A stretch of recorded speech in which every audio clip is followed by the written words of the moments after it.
Welcome back to the Jonestead. I'm Mary. Today's Saturday, January 31st, 2026, and the FDIC announced the first U.S. bank failure of 2026. Regulators shut down Metropolitan Capital Bank and Trust in River North, Chicago on Friday. Detroit-based First Independence Bank acquired all of the deposits. So the Illinois Department of Financial and Professional Regulation ordered the bank closure due to concerns over its financial stability or lack thereof. The FDIC, Federal Deposit Insurance Corporation, was named receiver and brokered the sale of most of the bank's $261 million in assets to First Independence Bank in Detroit. And this was specifically FDIC, there's where it was reported. And I'll put the link to that in the comments below for if you'd like to get further information. They went on to say, "We want to be clear that no depositor will lose any money."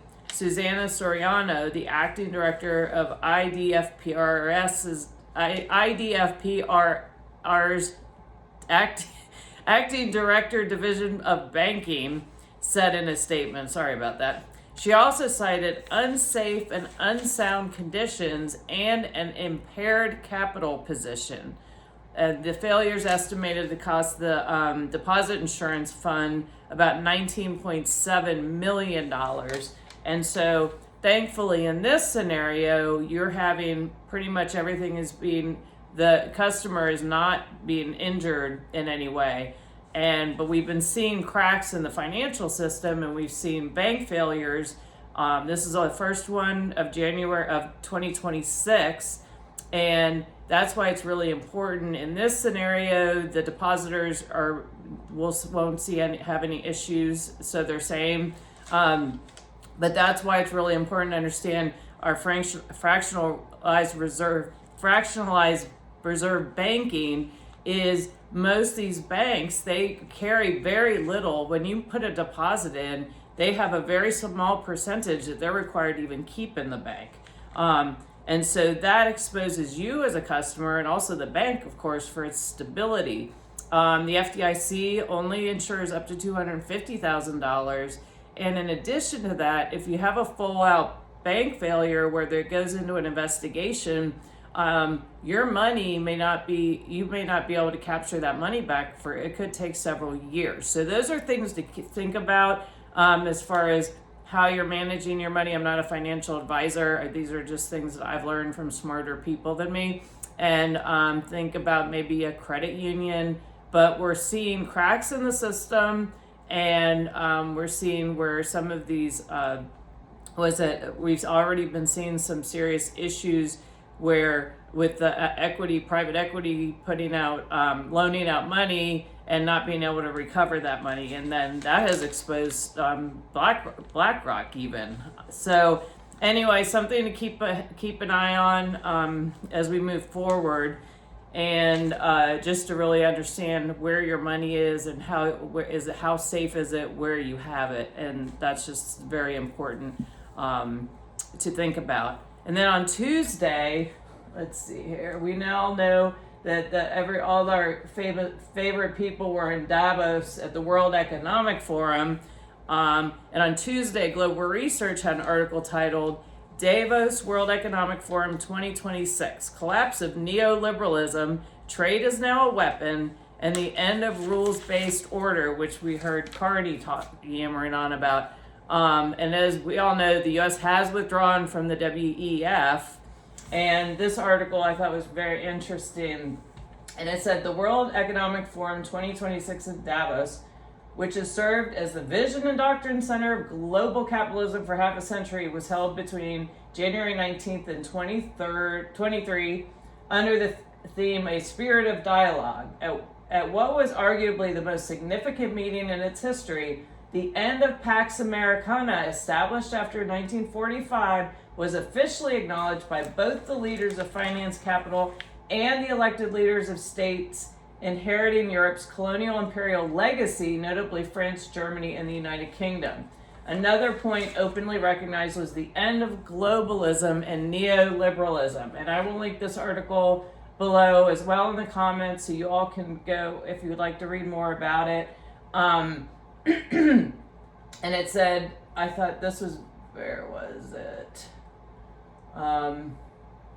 Interesting, talking about trade is now a weapon. Nearly every economic discussion at Davos underscored that trade is no longer a neutral vehicle of prosperity. And so we're really seeing a really big shift, it appears, geopolitically, and a shift in the powers and stepping away from this new, I think there's, as opposed to everyone being on board with this one world order, it seems as though there are a number of players that want to be the ones in charge of the one world order, if you will, if that makes any sense. I'm not articulating that very well. But on the heels of this, then, we had yesterday, CNBC reported world leaders flocked to Beijing, hedging against U.S. disruptions. And so we're just seeing so many shifts right now with world leadership. And this article said at least 5 national leaders, including Prime Minister Keir Starmer and Canadian Prime Minister Mark Carney, have visited General Xi in January alone. Uruguay's President Yamandu Orsi is due to make the trip next week, the first by a South American leader since U.S. President Donald Trump captured Venezuelan leader Nicolas Maduro and his wife in early January. And it says these visits, this was according to Ye Su, principal economist at the Economist Intelligence Unit, and that saying these visits reflect managed selective resets under rising U.S. policy uncertainty rather than a strategic pivot to China. So we'll see. I think everybody's just wanting to make sure that they've got themselves in the best position. U.S. and China are still the biggest players. And then at the players and everybody, and there's always a lot of contention going on there. So again, we're seeing a lot of geopolitical power shifts going on, and so everyone's watching that very closely.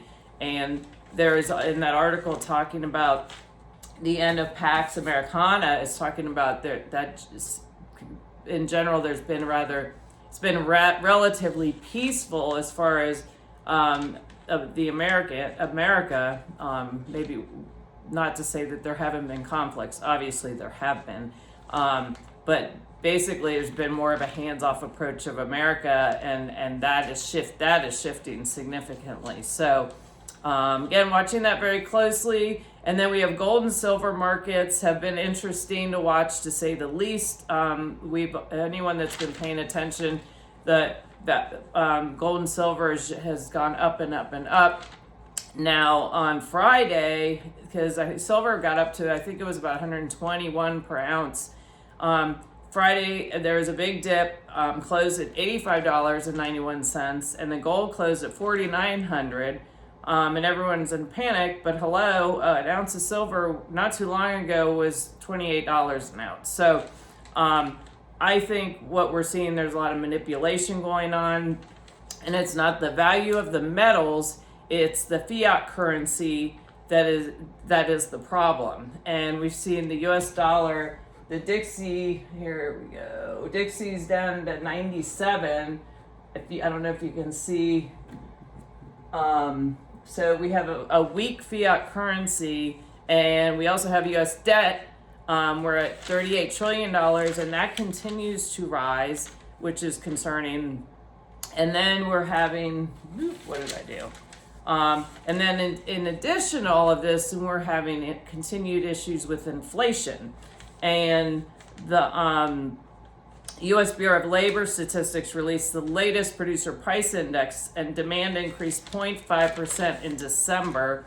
And the final demand services were up 0.7%. This does not include food.